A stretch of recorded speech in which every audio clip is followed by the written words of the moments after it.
Now the next thing I'm going to put in is the hard drive. And I'll show you what the hard drive looks like. This is what a typical hard drive looks like. And yeah, I have it upside down, so let me turn it around. That's what a typical hard drive looks like. And as you can see, it's a 20 gig hard drive. And it holds quite a bit of information. And for Windows Millennium, that's going to be more than enough space. So with that, I'm going to go ahead and insert this hard drive. And with this particular computer, it's very easy to do. This clip right here, this connector right here, is the power connector coming from the power supply. And that just simply snaps in to these plugs right here. As you can see now, I have the power supply connected to the hard drive. And again, that goes in only one way. So make sure that if it doesn't go in, turn the plug around. Don't force it, or you'll have major problems. Major problems as in breaking the connector, or if you do get it in there and you power the system up, you're going to burn everything out. So if the plug doesn't go in smoothly and easily, that means it's not supposed to go in that particular way. So make sure you observe the direction. Now this cable is the data cable, and this too gets hooked to the hard drive so that information can be transferred to the hard drive and from the hard drive. So now I'm going to insert this into the appropriate connector of the hard drive. And it too only goes in one way because of the cable being polarity. Most data cables for floppy and CD-ROM and hard drives will have a notch on them. If they don't have a notch, then you need to make sure that the polarity is observed by the red stripe on the cable. That red stripe indicates pin 1. If you do, for some odd reason, accidentally put on the cable backwards, one of two things can happen. One, the drive won't power up, which is a safety feature. And two, if it does power up, it won't be recognized. So if that's the case, turn the power off on the computer immediately and turn the cable around. And if it doesn't go the other way, then you have to get another data cable because the polarity on some of them are reversed and they can't be switched because they could have been from an older system with a different polarity, and therefore that cable was specifically made for that particular system.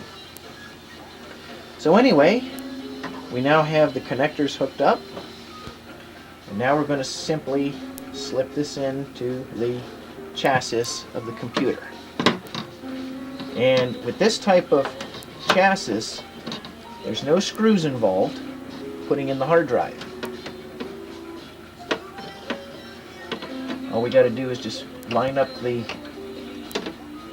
holes from the hard drive into the clips that are on the chassis, and then simply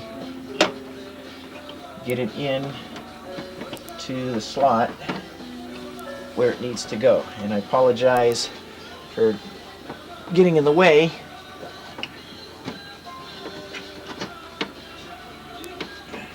I'm trying to let you see me put it in here. Okay, there, we got it in.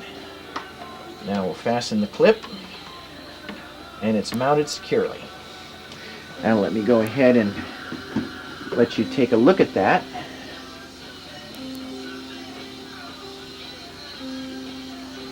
Okay, see the little clip sticking out there? The clip is right here. That's the clip holding the drive in. And then on the other side, are the two clips that go in the drive holes, and that's what's holding it in place so it doesn't fall when you carry the computer from room to room or from location to location. The hard drive stays in there firmly. So now we got everything inserted, memory inserted, hard drive inserted. And now let's just check and make sure that we don't have anything else that needs to be done with it. You always want to check and make sure that your wires aren't pinched and that your cards are in securely. And as you can see down here, I have a couple PCI cards inserted. One is a network card and one is a sound card. So those are in securely because I've checked those before. And there's something else I want to show you too.